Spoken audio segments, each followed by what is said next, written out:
يسعد اياكم. طبعا اليوم بعثنا شخص من طرفنا مشان يشوف شو موضوع القرار الجديد. هذا القرار طلع صحيح. قدم هو ورقه موافقه مشان يدخل السياره. طبعا القرار انه انت بدك بدك تجيب موافقه مشان تدخل السياره. فاعطونا هاي الورقه انه ارجو الموافقه على تخليص السياره من امانه معبر نصيب اللي بتجي عليه السياره.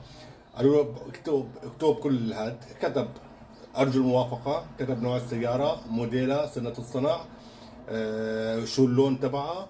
وبالاخير لكم جزيل الشكر، اخذوا من الورقه وقالوا ورقم تليفونه، واخذوا من الورقه وقالوا له نحن بنبلغك. ما خبروه اي شيء تاني ابدا، فقط هيك بروح بقدم شو نوع السياره وشو رقم الشاسيه وموديلها ولونها ومن اي معبر بدها تجي، وهن ببلغوه. بحط رقم تليفونه وهن ببلغوه. هذا الشيء يلي اليوم هلا صار معنا ب بالاداره. حبينا نبلغكم كل شيء اول باول.